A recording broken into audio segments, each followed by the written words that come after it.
I do want to welcome all of you to our session today. I'd like to begin with a little story about a person who lived in the 19th century. This person's name is Yusuf Ismail. And Yusuf Ismail lived in the 19th century and he was a wrestler. He was a strong man. He wrestled many people. He was a victorious wrestler. He fought in many championships and he won. He was given the name the Terrible Turk. The Terrible Turk because he was from Turkey and he was a terrible, powerful, strong wrestler. And he won almost every wrestling bout and competition he took part in. Now, in the 19th century, he came over to the USA and he went around the USA. He performed, he competed, and he won.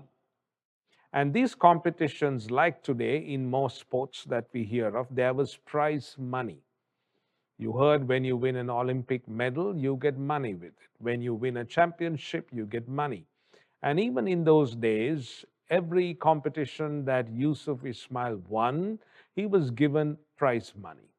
And some of these collections were $5,000, $8,000. This is 19th century, so it was a lot of money. But Yusuf Ismail did not want the money in currency notes. He wanted the value of the money in gold coins. And so every bout he won, every competition he won, the prize money was given to him in gold coins. And he wore these gold coins in a special belt that he wore around his waist. And his prize money, his collections while in the US were all contained in this belt. Now, as you listen to this story, you might say, well, that's not a very safe place to keep all your gold coins. But don't forget, this is the terrible Turk. This is Yusuf Ismail, the strong man who conquered almost every opponent who came his way. And so there was nothing for him to fear because he was strong. He was able to defend himself and the prized possession that he carried on his person in the belt.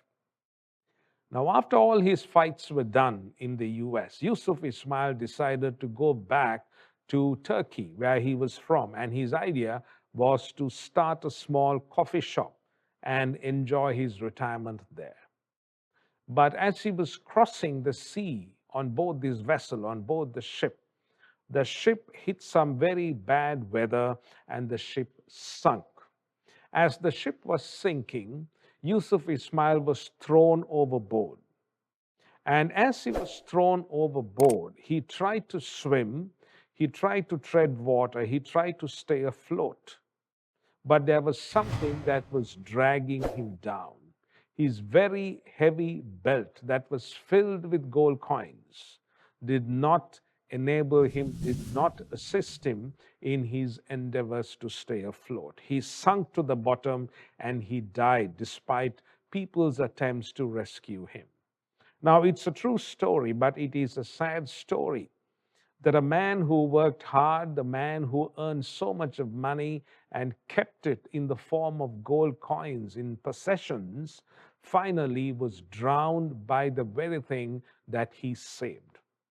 And this story is a telling reminder to all of us that as we journey through life, we might be working hard to save certain things. We might be working hard and treat certain things as prized possessions. But the question is, when the storms of life come, when the bad situations of life hit us, when the vessel of our life encounters storms and difficult situations, will these things that we have invested our time, invested our talent, invested our efforts, will these help us float? Will these help us survive and thrive in the storm, or will they drag us down? Our reflection for today, our session for today, focuses on the storm. And we will talk about the storms of life. We get into a story in the New Testament where we read about the Apostle Paul caught in a storm. One of the things we will see is that you cannot run away from storms. Storms are part of human life and existence. Whether you're a believer in the Lord Jesus Christ or whether you're not, storms are part of human life and existence. So while we cannot stop or prevent or run away from a storm, we can certainly learn how to respond to a storm.